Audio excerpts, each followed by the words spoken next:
Olá, sejam muito bem-vindos! Estamos de volta com o Propaz Enem Digital aqui na TV Cultura. Essa aqui é uma ferramenta a mais para você que está estudando para o Enem 2017 e pretende ingressar em uma universidade. E na aula de hoje teremos professores muito bons, cara, tipo Joana Vieira de Redação, também tem o Elmo Vidal de Filosofia e o professor Roberto Macaro de Química. Tenham todos uma boa aula! Olá, olá Propaz, olá Pará, professora Joana Vieira, professora de Redação. Nós vamos fazer uma aula hoje muito interessante acerca da estrutura textual. Observa, nós temos aqui, desde o edital do Enem, a perspectiva do texto dissertativo argumentativo. Vem comigo, observa. É importante que você lembre primeiro a estrutura do texto exigido para o Enem. O texto é do tipo dissertativo argumentativo. Ele abarca 5 competências fundamentais que você precisa saber de cor para tirar uma boa média. Mas será que apenas a estrutura textual é suficiente para garantir uma nota 1000? Vamos lá. Primeiro você tem que lembrar que a estrutura do Enem obrigatoriamente se subdivide em tese, argumentação e proposta de intervenção. É importante que você lembre que essa estrutura deve ser minuciosamente seguida para que você não seja eliminado da prova. São 7 itens para a nota 0. E um deles, o segundo, diz que se você não escrever um texto dissertativo argumentativo, poderá ser desclassificado. Mas aqui no Propaz, a gente vai ensiná-lo a não ocorrer isso aí. Quando nós falamos em tese, em argumentação e em propostas de intervenção, nós estamos falando numa estrutura obrigatória. É preciso que o seu texto, o texto que você vai escrever, apresente essas 3 partes distintas e curiosamente pautadas na argumentação. Na tese, na argumentação e na proposta, nós vamos já saber o que você deve fazer. Mas além dessa estrutura obrigatória, você pode também observar que há o título e o desfecho, que são, digamos, facultativos, mas não menos importantes. O título, segundo o edital, é facultativo no sentido de você não ser desclassificado ou não diminuir a sua nota, caso não use. O desfecho, do mesmo jeito, mas nós vamos ver que é muito importante você usar os dois. A tese do texto dissertativo argumentativo, ela apresenta 2 situações distintas. Primeiro, é necessário contextualizar. O que seria isso, professora Joana? Você sabe que a prova do Enem ela é multidisciplinar, interdisciplinar, transdisciplinar. E o que significa dizer isso? As linguagens são diversas. Você precisa manter um diálogo com diversas áreas do conhecimento. E lá no início da sua redação, é importante que você consiga mostrar ao seu leitor essa diversidade de informação. Portanto, a contextualização no início do seu texto vai chamar a atenção. Quando nós falamos em contextualizar, nós estamos falando no diálogo intertextual entre o tema exigido pelo Enem e as demais áreas do conhecimento, as linguagens das diversas disciplinas que você estuda nas habilidades e competências dos eixos cognitivos. Pois bem, quando nós falamos em contextualizar, nós estamos falando, portanto, em relacionar a sua redação com as diversas áreas do conhecimento. E o que significa dizer isso? Que você pode usar, por exemplo, a história, você pode usar todo o seu conhecimento acerca da geografia, da filosofia, da sociologia, até mesmo da linguagem, na literatura, na língua portuguesa. Claro que você deve lembrar que tudo vai depender do tema. e que o tema precisa estar relacionado a uma outra área. E você, dentro da sua diversidade de leitura, vai escolher a área que tem mais relação com a sua redação.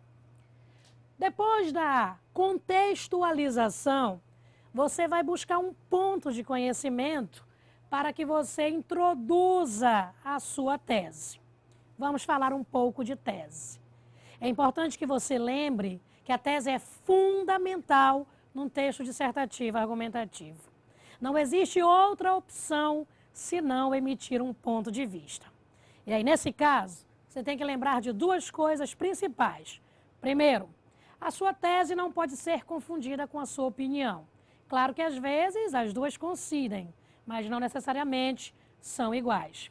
Segundo, a sua tese precisa necessariamente, prioritariamente, respeitar os direitos humanos.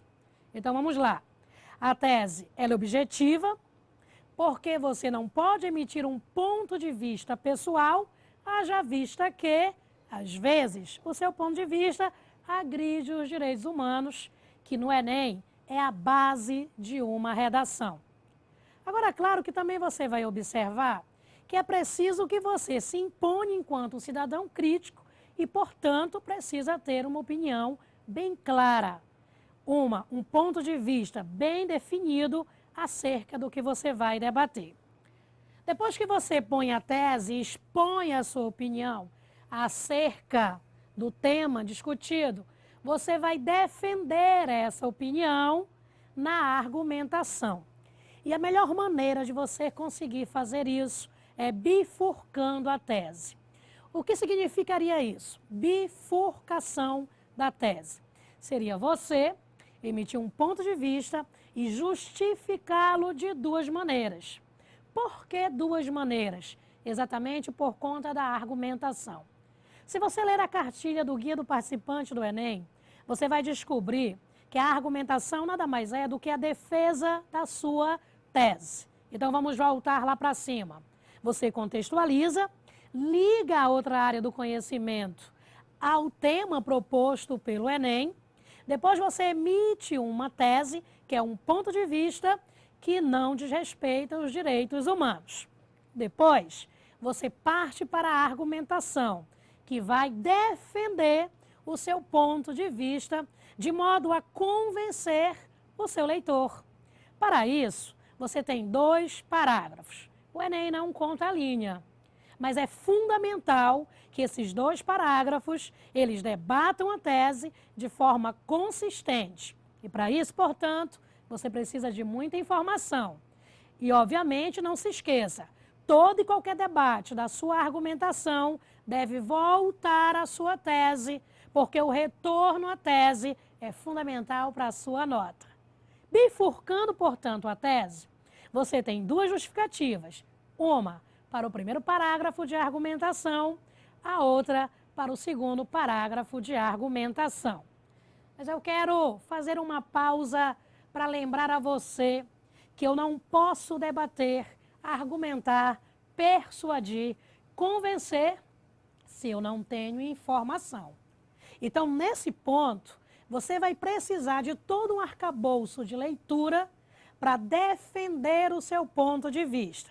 No entanto, eu quero acalmá-los para um ponto que é fundamental.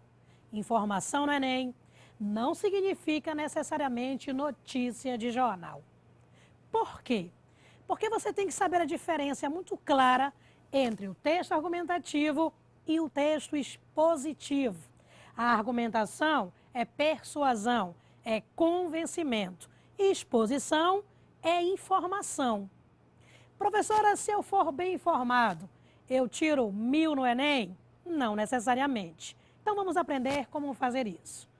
Você vai lembrar primeiro que se você tem 2 parágrafos e eles retomam a tese, é importante que você saiba definir a sua tese. Bifurcando a tese, você vai deixar mais claro a sua intenção lá na argumentação. Para a argumentação voltar à tese, você precisa debater a tese. E para isso, você tem que ter uma especificação de informação para, em cima dessa informação, persuadir o seu leitor acerca do seu ponto de vista. E olha, isso não significa dizer que você precisa ler jornal necessariamente. O que significa dizer é que toda informação deve ser sólida e deve ter fonte. Então, por exemplo, uma frase de Emile Durkheim é uma informação com solidez. A informação é a frase, a fonte é o Emile Durkheim. Mas você vai lembrar que você não pode simplesmente pegar a frase de Emile Durkheim, colocar na sua argumentação sem o debate. Esse ponto é fundamental ser especificado. Se você pegar o seu texto e escrevê-lo baseado apenas em uma frase de Emile Durkheim, sem especificar o que você quer com aquela frase, a argumentação não estará sólida e a nota vai ter prejuízo. Então vamos ver o passo a passo de como isso acontece. É importante que você primeiro, selecione a frase de Emile Durkheim. 2, que você entenda qual é a relação dessa frase com o tema e com a tese. 3, que você debata essa frase, trazendo-a para dentro do texto e para a tese. Isso significa dizer o seguinte, que a frase de Emile Durkheim, não é o seu texto. É a base para que você demonstre senso crítico. E aí, como são 2 parágrafos, você pode usar uma frase de Emile Durkheim, você pode no outro parágrafo usar um dado, porque um dado é uma informação. Uma notícia de jornal é uma informação. Mas uma informação aqui no Enem pode ser também um livro, pode ser também um poema, pode ser também uma música. Isso significa dizer que você tem várias estratégias argumentativas para defender o seu ponto de vista e, claro, convencer o seu leitor. Saindo da argumentação, nós passamos para a proposta de intervenção. Aqui na proposta de intervenção, você tem que deixar claro as ações sociais acerca do problema debatido na argumentação. Lembra que você citou Durkheim? Lembra que você pautou a sua argumentação em Durkheim? Isso significa dizer que lá embaixo, lá no parágrafo de proposta de intervenção, você vai solucionar o problema debatido na argumentação na qual você inseriu o Emile Durkheim. As ações sociais, elas se pautam em 2 possibilidades, basicamente. A primeira, você vai propor uma ação de cunho estatal. O Estado tem que atuar e é você que tem que dizer como. Então, não se esqueça de detalhar cada ação social para o erradicamento do problema que você citou. Há também a possibilidade da ação social, que é exatamente aquela parte onde a sociedade vai formar uma parceria com o Estado e solucionar o problema. Não se esqueça que é fundamental citar a importância da participação social para a atenuação do problema.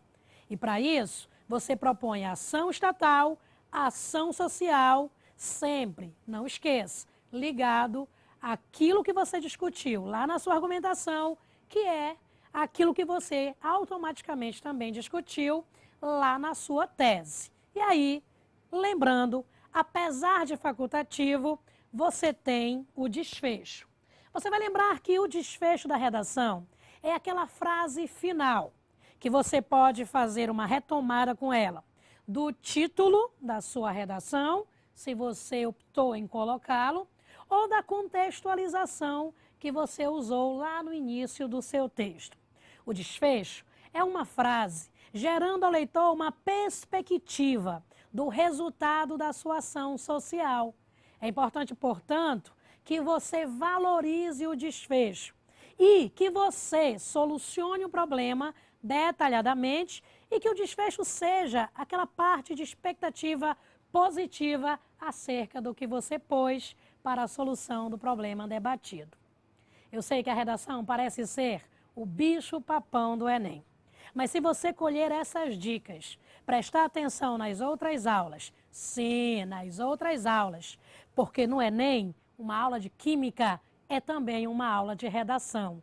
Uma aula de física é também redação. Exatamente porque esse conceito de informação, ele ganhou diversos sentidos, diversidade de significados. Isso significa dizer que uma aula de linguagem pode ser um argumento na sua redação. E, na verdade, essa é a linguagem que o Enem usa. E, necessariamente, a que você também vai usar para se mostrar bem informado.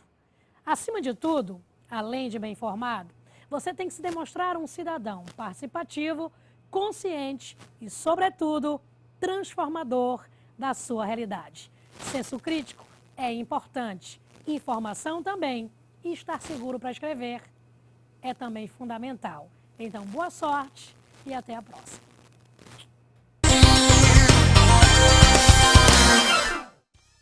Olá pessoal, eu sou o professor Elmo Vidal, professor de filosofia, e vamos hoje dar várias e várias dicas para você ficar antenado, ligado, né, na prova do Enem. E justamente nessa nossa prova de filosofia, várias e várias questões são cobradas junto com sociologia e também servem de base, né, muitos seus temas para a redação. Mas o que nós vamos trabalhar hoje? Trabalhar o quê? Nós vamos trabalhar, na verdade, a origem da filosofia. O que é filosofia? Na verdade, o que é esse conhecimento tão maravilhoso que nós podemos dizer que encanta a todos, mas também é um conhecimento complexo. Bem, quando nós falamos de origem da filosofia, temos que remeter a uma questão da memória. Então, nós vamos trabalhar a competência 1, habilidade 2. Analisar a produção da memória pelas sociedades humanas. O objeto do conhecimento é a introdução à filosofia, o que é filosofia, correto? Bem, vejamos aqui o seguinte, o que se trata disso aqui? Surgimento das primeiras civilizações, cerca de 5.000 anos antes de Cristo, surgimento da filosofia, século 7, isso século 6 de Cristo, nascimento de Cristo, aqui, ano 2017 depois de Cristo, período crítico-racional, o que é isso? Do surgimento da filosofia até hoje, nós chamamos de período crítico-racional. Ao falarmos do período crítico-racional, nós estamos justamente ficando, verifique o seguinte, olha, século 6, século 7 de Cristo, para cá, tem pouco tempo. Pouco tempo, professor? Se comparar da história da humanidade, é um pouco tempo. Se nós formos analisar todo esse período antes do surgimento da filosofia, só sabia-se, ou se recorria a um tipo de explicação. Que explicação era essa? Mítica. Mas afinal, o que é mito? Vamos trabalhar um mito? O que é mito, professor? Mito significa contar, narrar, conjunto de crenças e narrativas.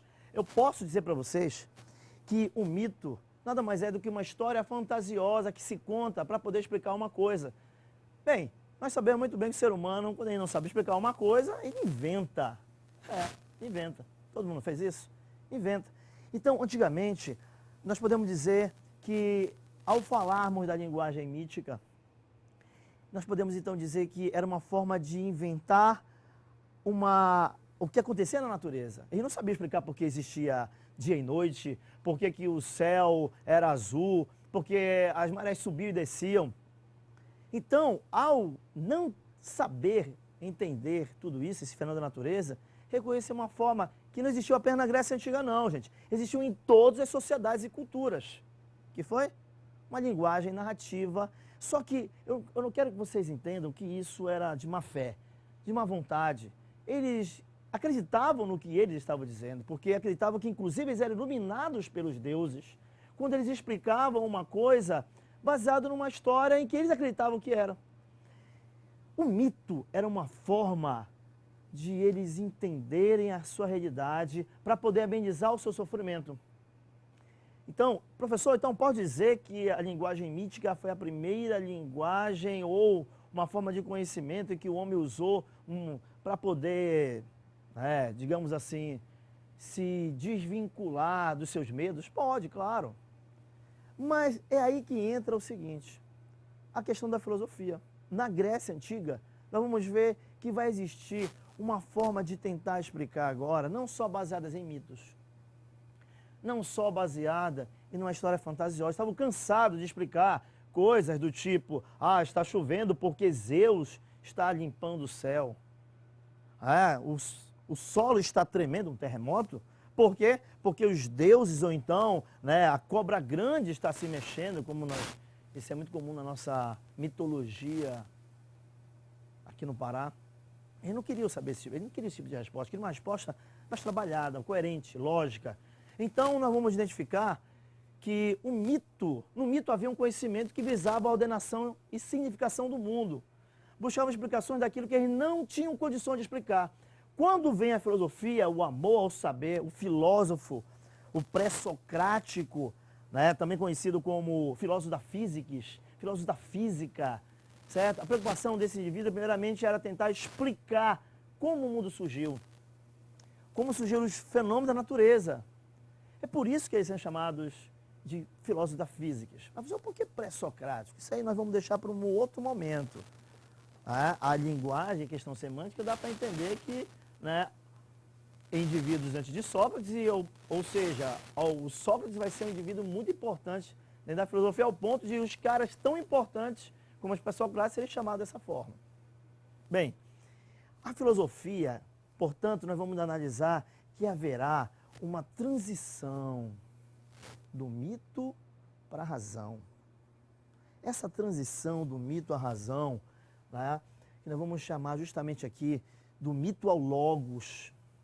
Por que do mito ao logos? Porque o logos era a forma, portanto, lógica, agora, que se buscava entender, explicar a origem das coisas, mas pensando de uma forma que tenha coerência, de uma forma em que as coisas aconteçam e sejam explicadas de uma forma lógica, racional, ratio, lógica, de algo que tenha sentido.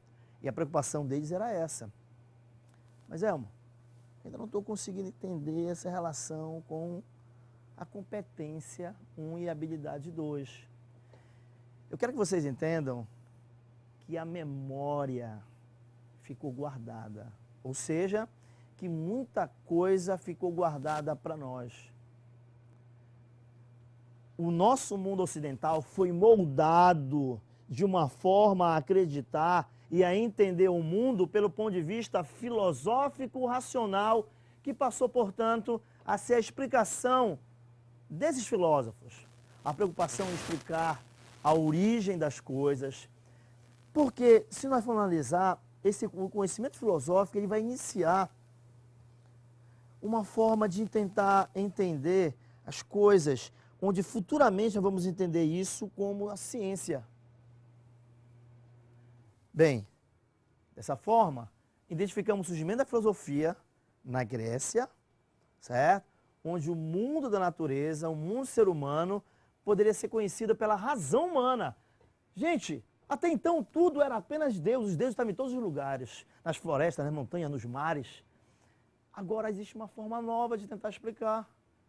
Mas essa forma vem de dentro de nós. Ou seja, essa forma de tentar explicar passa a vir de nós mesmos, em que não era algo exclusivo de meia dúzia de escolhidos ou uma elite religiosa. Daí vem a necessidade de perceber que algo estava surgindo de novo. E é isso que eu quero que vocês entendam, que nesse momento a história da humanidade, ela brilha. Ela brilha por quê? Porque a razão passa a ser agora o objetivo principal das especificações e explicações humanas. Por que a filosofia surgiu na Grécia e não surgiu em outro lugar? Bem, por uma série de fatores que fizeram que acontecesse. Os gregos não foram escolhidos, ou não foi um milagre grego. Na verdade, os gregos criaram situações onde nessas situações eles conseguiram justamente na questão social, política e econômica dar condições para que uma nova forma de pensar surgisse. É necessário entender também que a divisão social na Grécia facilitou essa compreensão. Porque você vai ter uma elite em que não trabalha, mas não é porque eles não querem trabalhar, não é porque eles sejam desocupados, É porque eles pertenciam a uma sociedade, uma classe, aristoi, os melhores. E essa classe soube muito bem usar o seu tempo, ou Esparta para a guerra, certo? Ou em Atenas, ou em Mileto, ou em outras cidades, para se dedicar a outras atividades, ok? E essas atividades também foi a atividade do pensar, da reflexão e da análise. Notem aqui, bem aqui é a Grécia. Foi aqui que surgiu a filosofia. Mas vejam só o seguinte, gente. Quando eu falo em Grécia, eu estou falando de um lugar específico, nós já vamos ver aqui rapidinho. Pessoal, por que aqui romanos, egípcios, hebreus, mesopotâmia, hindus, chineses, astecas, zapotecas? Por que isso? Eu quero que vocês entendam que ao mesmo tempo em que existia a civilização grega, existiam outras grandes civilizações. E por que foi aqui e não foi na China? Não foi na civilização hindu, entre os egípcios, astecas? Porque aqui foi que se criou uma necessidade e uma especificação social, cultural. Criou-se um ambiente necessário para se poder entender a origem, certo, das coisas.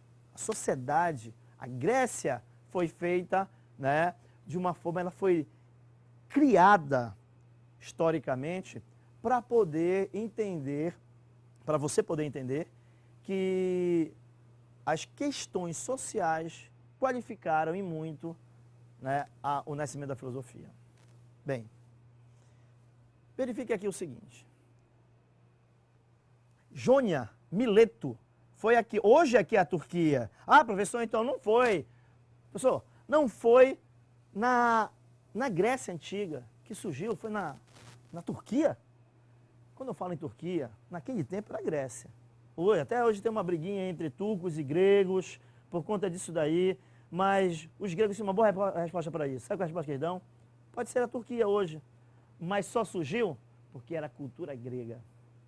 Tá? Então, foi aqui, nesse ambiente, em Mileto, na Jônia, cultura grega, tudo era grega, tudo era Grécia, gente. Aqui tudo era cultura grega. A Magna Grécia, a própria Grécia em si. Olha, aqui fica Esparta, Atenas. Muitos pensam que, inclusive, é em Atenas que surge a filosofia. Não. Em Atenas, nós vamos ter os grandes filósofos, Sócrates, Platão e Aristóteles. Mas é aqui que vai surgir, certo? Justamente aqui, Tales de Mileto. Tales de Mileto vai ser chamado, portanto, e conhecido como o primeiro filósofo.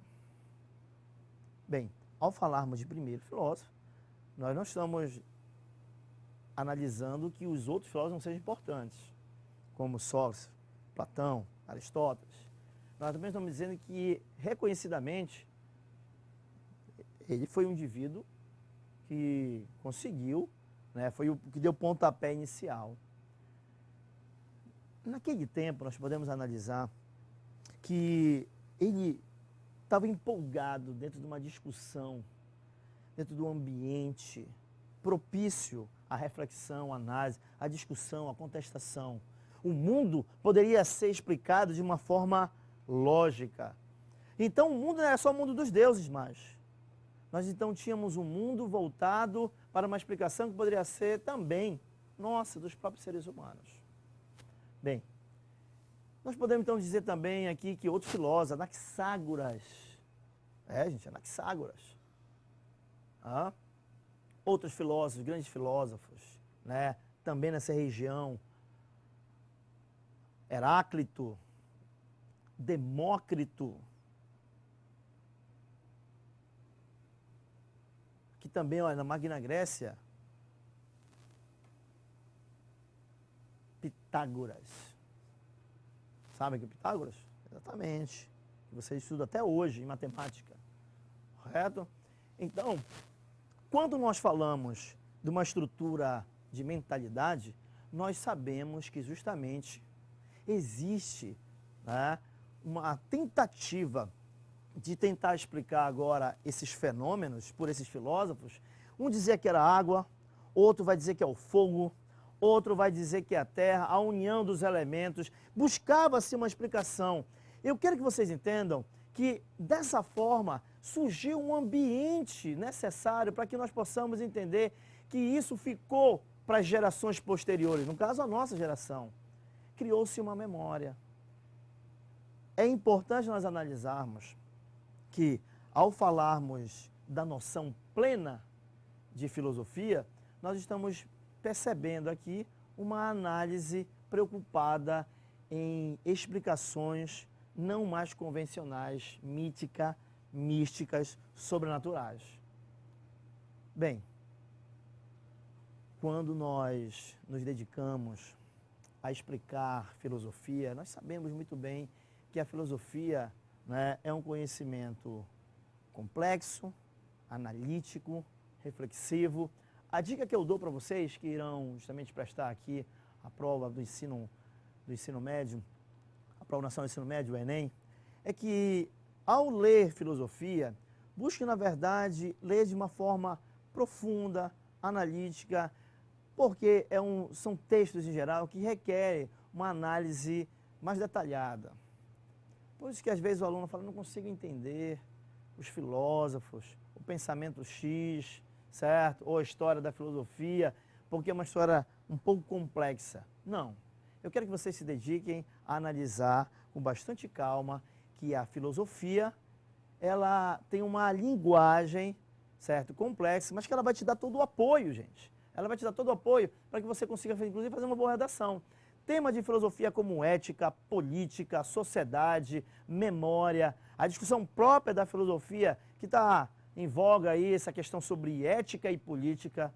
Então, eu convido a vocês a estarem presentes conosco aqui, novamente no Enem, certo? Nós vamos nos encontrar em uma outra oportunidade e essa nova fase do Enem estaremos com vocês com toda a força. Pessoal, muito obrigado a todos e um grande abraço. Filosofia é com a gente.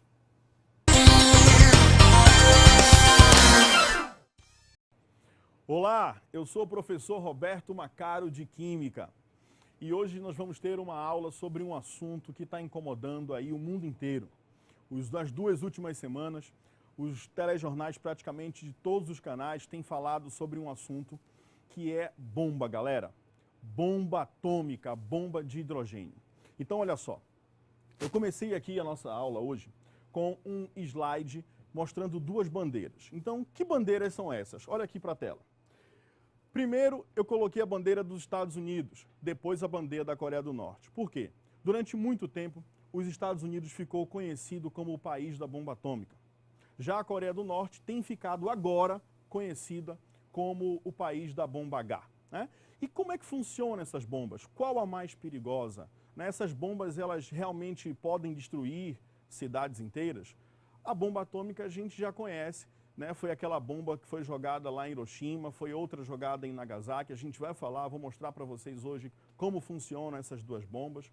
E a gente vai falar também da bomba, né, que o Kim Jong-un, lá da Coreia do Norte, está ameaçando jogar, né, aos países ao seu redor, né? Então vamos lá.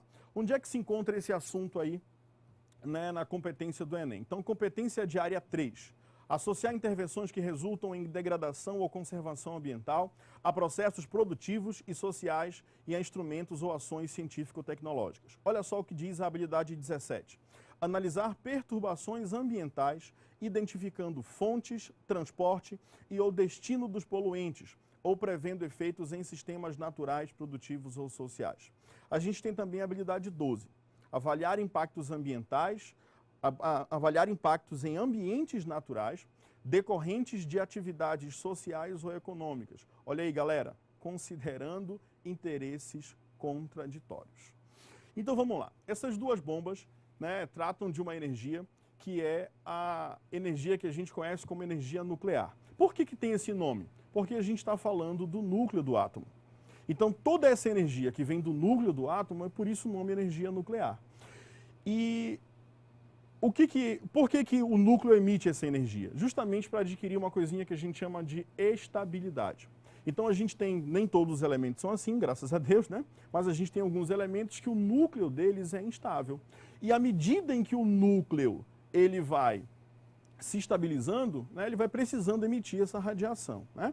Então, a gente tem aí, ó, um núcleo instável, olha aí para a tela, né, se transformando num núcleo estável a partir da radiação. Então, essa energia é que provoca, né, os efeitos que a gente conhece. E dentro desse assunto de radioatividade, a gente poderia falar sobre várias coisas. E eu escolhi hoje só 2 para falar para vocês, que é a bomba atômica de fusão nuclear e a bomba atômica de fissão nuclear. Bora entender o que é isso. Então, primeiro, bora entender o que é a fissão nuclear. Olha aí, galera. Fissão nuclear é o processo de quebra de núcleos grandes em núcleos menores, liberando uma grande quantidade de energia. É importante você entender que a fissão nuclear, ela é uma reação em cadeia. Então, olha só, eu tenho aí um núcleo de urânio sendo bombardeado por um nêutron. Presta atenção, galera, fissão. Pensa em fissura, pensa em quebra. Eu tenho um núcleo grande sendo quebrado. Como que ele foi quebrado? Um nêutron que violentamente arrebentou esse átomo. Agora, presta atenção, quando ele se parte, eu tenho aí mais nêutrons sendo produzidos.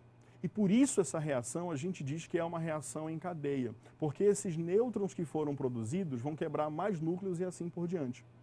Por isso uma reação que libera tanta energia. Então olha aí, ó. Essa é a reação que ocorre. Eu tenho aí um átomo de urânio grande, eu tenho aí um nêutron bombardeando esse urânio e produzindo aí o bário, o criptônio, mais 3 nêutrons. E como resultado, uma grande quantidade de energia é liberada, né? Então o que acontece? Toda vez que você ouvir falar em fissão nuclear, você já sabe que a gente está falando de quebra de núcleos grandes em núcleos menores. E aonde está a aplicação da fissão nuclear? A gente poderia enumerar várias dessas aplicações, mas eu vou enumerar para vocês 2 delas aqui primeiramente. Olha só, que é a aplicação dos reatores nucleares. A gente está falando de energia a partir de reações nucleares, reatores nucleares. Tem até a história do acidente lá em Chernobyl, né, de um reator que explodiu e tudo mais. A gente tem também usinas nucleares no mundo inteiro, né? Países, por exemplo, como o Japão, tem 100% das suas usinas a partir de reatores nucleares. Só que eu não vou focar hoje em reatores nucleares, a gente vai focar naquilo que eu falei no início, né, galera? Naquilo que é bomba atômica. Então, quando você ouvir falar em fissão nuclear, você vai prestar atenção e vai associar diretamente à bomba atômica. Certo, galera? Fissão nuclear. Olha só. Em 6 de agosto de 1945, uma bomba atômica baseada na fissão do urânio, batizada de Little Boy, que possuía cerca de 16 quilotons, que é o equivalente a 16 mil toneladas de trinitrotolueno, que é o TNT, foi detonada sobre a cidade japonesa de Hiroshima. Aproximadamente 71 mil pessoas foram mortas instantaneamente. As mortes nos 5 anos subsequentes, devidas à explosão à radiação, são estimadas em 200 mil. Então essa história todo mundo já conhece. Essa história você já ouviu falar, né? A bomba que caiu lá em Hiroshima. A bomba que caiu lá em Hiroshima. Gente, por que essa bomba ela deixou todo mundo com medo? Porque não existia ainda um explosivo tão grande, né, com um poder bélico dessa magnitude. O que se conhecia eram armas de grosso calibre, mas que não eram armas que tinham esse poder. E aí uma cidade inteira foi destruída a partir dessa bomba. E como é que ela funciona? A bomba de Hiroshima, ela ocorreu com a fissão do urânio. O urânio, ele precisa ser bombardeado com nêutrons. Agora, presta uma informação muito importante. Para detonar a bomba atômica, eu preciso colocar explosivo. O explosivo é que vai fazer a massa aumentar, vamos dizer assim, diminuir de tamanho, né, para poder explodir essa bomba. Isso a gente chama de massa crítica. Toda vez que você ouvir falar nessa expressão de massa crítica, você vai pensar no seguinte: eu tenho uma quantidade de massa qualquer, mas essa massa não é capaz de produzir essa minha reação em cadeia. E quando a gente atinge essa quantidade de massa ideal, que é a massa crítica, a bomba explode. Por isso a gente precisa de dinamite. E essa bomba foi produzida nos Estados Unidos por um carinha chamado Robert Oppenheimer, né, meu xará, por sinal. E aí ele testou lá em Los Alamos, nos Estados Unidos, depois ele mandou essa bomba, né, foi enviada até Hiroshima. Então vocês conhecem a história e sabem que essa bomba destruiu aí, né, a cidade inteira. E a bomba de Hiroshima, fissão do urânio. É só o urânio que produz, que dá para fazer a fissão? Não, tem o plutônio também. Então a gente tem aqui, ó, olha para a tela. A gente tem aqui a bomba né, que foi jogada lá em Nagasaki. Ó. 3 dias depois, 6 de agosto de 1945, uma bomba atômica, dessa vez baseada na fissão do plutônio, batizada de Fat Man, que é homem gordo, né, a bomba maior, né, gente? Que possuía cerca de 21 quilotons, que é o equivalente a 21 mil toneladas de TNT. Explodiria sobre a cidade japonesa de Nagasaki, matando instantaneamente 74 mil pessoas e arrasando 47% da cidade. Em 14 de agosto de 45, os japoneses se renderam. Olha para o núcleo dessa bomba, tem um buraquinho. Esse buraquinho aí, galera, está impedindo que esse plutônio exploda no transporte. Ao redor, a gente tem explosivo convencional, que é a dinamite. Então, quando essa dinamite explode, essa massa entra em contato, diminui de tamanho e atinge aquilo que a gente chama de massa crítica. E aí, essa massa crítica faz essa bomba detonar. Outra bomba também de fissão nuclear. Agora, presta atenção. Essa bomba é a bomba mais potente que se conhece hoje? Não. A bomba mais potente que se conhece hoje é a bomba H, a bomba de fusão nuclear. Agora, primeiro, bora entender o que é a fusão. A fusão nuclear é a junção de núcleos pequenos formando núcleos maiores e liberando uma grande quantidade de energia. E presta atenção nessa informação que ela é valiosa. A energia produzida na fusão nuclear, ela é superior à energia produzida na fissão. Então te lembra, fissão, a gente está falando de bomba atômica. Fusão, a gente está falando da bomba H. E por que, galera, que isso acontece? Olha só, eu tenho aqui, ó, um núcleo de deutério, um núcleo de trítio, né, sendo fundidos. Eu tenho a união desses núcleos. Então é o contrário daquilo que ocorre na fissão. Na fissão eu tenho um núcleo grande sendo quebrado e formando núcleos menores. Na fusão eu tenho o quê? Núcleos pequenos formando núcleos maiores, certo? Então aqui eu tenho, essa energia, ela é muito, muito maior. Eu trouxe para vocês aqui um vídeo de uma fusão nuclear. Esse vídeo, galera, ele é de uma bomba que explodiu em 1964. Essa bomba foi, primeiramente, né, feita para ter uma potência 2 vezes maior. Só que na hora de detonar a bomba, isso não aconteceu. Essa bomba foi detonada no Círculo Polar Ártico, né, num local desabitado, que os soviéticos costumavam usar para testes nucleares, né? Foi chamada de bomba tsar, porque em homenagem a um tsar, o Ivan, o Terrível, né? E só para você ter uma ideia, 50 megatons equivale mais ou menos a 50 milhões de toneladas de dinamite. Olha só o poder de destruição aí dessa bomba. Para você ter uma ideia, essa bomba, ela equivale exatamente a 3.300 bombas que foram jogadas em Hiroshima. Então presta bem atenção, gente. Olha só. Olha só. Uma bomba, essa bomba, que foi a bomba Tsar,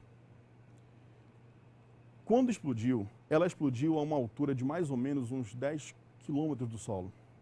O avião que carregou essa bomba jogou e colocou alguns paraquedas para poder retardar essa explosão. Ele voou cerca de 4 ou 5 minutos e conseguiu atingir a distância de 45 quilômetros. Na explosão dessa bomba, esse avião tremeu e despencou 1.000 metros. Quase ele cai. Esse vídeo que vocês viram agora, estima-se que ele foi filmado a 200 quilômetros de distância da bomba. Então presta atenção, a gente está falando de uma bomba que equivale a 3.300 bombas que foram jogadas lá em Hiroshima. Muito maior. E é essa bomba que o Kim Jong-un está produzindo. É por isso que nas 2 últimas semanas os telejornais só falam nisso. Porque é uma bomba que tem um poder bélico muito maior do que todas as outras. Então imagina se essa bomba cai numa cidade hoje. Vai arrasar muito mais do que arrasou Hiroshima, muito mais do que arrasou Nagasaki. E pasmem, esse vídeo que eu mostrei para vocês agora, ele foi, até então, é o vídeo que é conhecido como a maior bomba que já foi detonada no planeta. E estão dizendo, não sei se é verdade, que a bomba que foi agora, tem uma semana, que explodiu lá na Coreia do Norte, foi mais potente do que essa. Os sismógrafos acusaram isso. Se for, as pessoas vão temer ainda mais. Então, assim, é muito perigoso. A gente está falando de uma energia muito, muito grande mesmo. A gente está falando de uma energia que pode destruir não só uma cidade, mas o planeta. Se houver uma guerra nuclear hoje, existe material, existe armamento bélico para destruir o planeta. Então a gente tem que tomar muito cuidado nesse sentido, né? E temer mesmo, porque a gente não sabe o que vai acontecer, né? Temos que aguardar aí as cenas dos próximos capítulos. Agora, uma coisa eu digo para você, você tem que saber a diferença entre a bomba atômica e a bomba H. Te lembra que a bomba atômica é baseada na fissão, que é a quebra de núcleos grandes em núcleos menores. E a bomba H é baseada na fusão, que seria justamente a união dessa bomba, dos núcleos menores formando núcleos grandes, né? Fusão nuclear. Agora, olha para essa imagem aqui, ó. Essa imagem mandaram para mim por WhatsApp esses dias agora, né? Então a gente tem aqui, né, um personagem aqui, famoso, representando aqui os Estados Unidos, e ali o ditador Kim Jong-un dando checkmate nos Estados Unidos. Agora perceba o tamanho, a quantidade de bomba que tem os Estados Unidos e a quantidade de bomba que tem a Coreia do Norte. Por que essa imagem mostra uma bomba muito pequena e mostra o ditador dando checkmate? Porque apesar de ser uma só, ela tem um poder muito maior de destruição do que todas essas bombas atômicas juntas aí. Então a gente está falando aí, né, de uma energia muito grande. A gente está falando de um poder bélico muito grande. Então eu aposto numa questão desse tipo, eu aposto que esse assunto vai vir na sua prova. Então presta bem atenção e não esquece da diferença entre essas bombas, tá, galera? É isso aí, galera. Eu queria agradecer vocês pela paciência de hoje e vamos à nossa próxima aula.